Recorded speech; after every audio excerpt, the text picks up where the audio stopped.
Jerman setelah Perang Dunia I adalah negara yang kacau. Jerman kalah dan dipermalukan. Perjanjian Versailles, yang ditandatangani tahun 1919, memberikan hukuman berat kepada Jerman. Hukuman ini termasuk kehilangan wilayah, perlucutan senjata, dan pembayaran ganti rugi yang besar. Ekonomi Jerman hancur. Hiperinflasi melumpuhkan negara, menghabiskan tabungan dan menciptakan kemiskinan yang meluas. Orang-orang kesulitan untuk membeli kebutuhan pokok.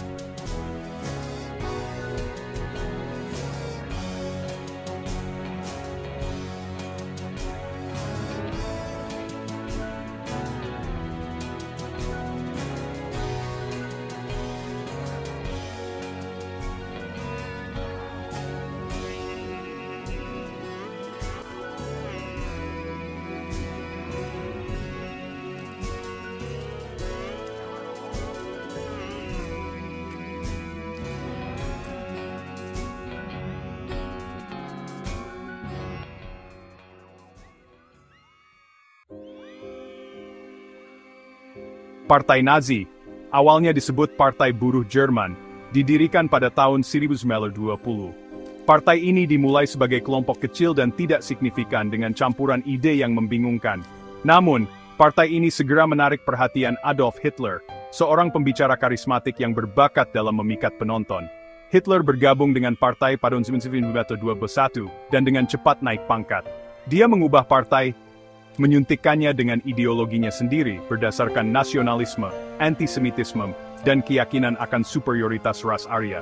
Ia menamainya Partai Buruh Nasional Sosialis Jerman, atau disingkat Partai Nazi.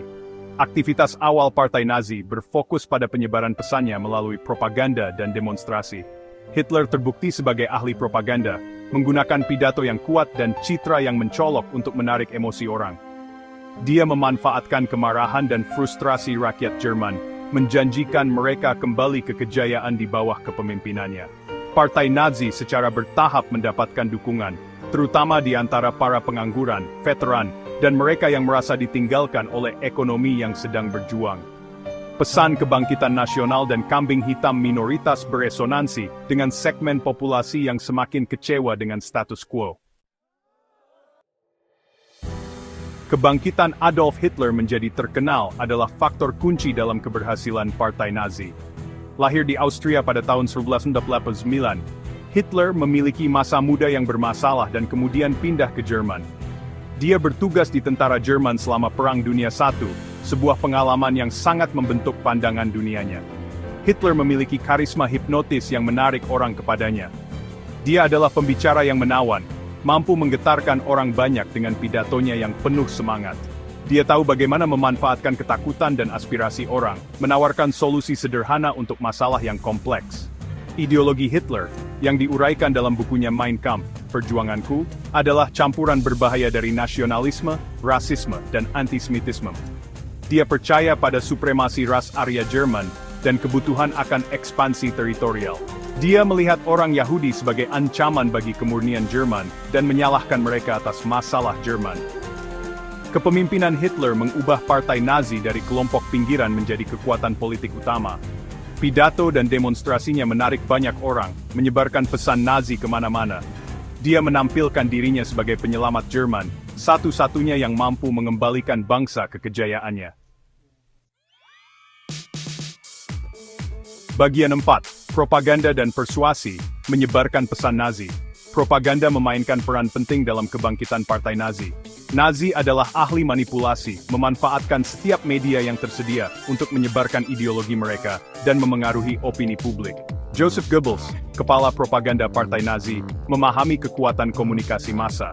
Dia mengendalikan surat kabar, siaran radio, dan film, menggunakannya untuk menyebarkan propaganda Nazi dan membungkam suara-suara yang berbeda. Propaganda Nazi menyajikan pandangan yang menyimpang tentang kenyataan, menggambarkan Hitler sebagai pemimpin mesianis dan Jerman sebagai negara yang ditakdirkan untuk kebesaran. Propaganda ini mengagungkan ras Arya, mempromosikan kebencian terhadap orang Yahudi dan minoritas lainnya, dan menyalahkan mereka atas masalah Jerman. Nazi menggunakan bahasa yang sederhana dan emosional, serta citra yang mencolok untuk menarik ketakutan dan prasangka orang. Mereka mengulangi pesan mereka tanpa henti, menciptakan suasana ketakutan dan intimidasi yang membuatnya berbahaya untuk menentang mereka. Bagian 5, Undang-Undang Wewenang, mengkonsolidasikan kekuasaan dan menghancurkan oposisi. Tahun 1933 menandai titik balik dalam sejarah Nazi Jerman. Pada bulan Januari, Hitler diangkat menjadi kanselir Jerman, menandai awal kediktatoran Nazi.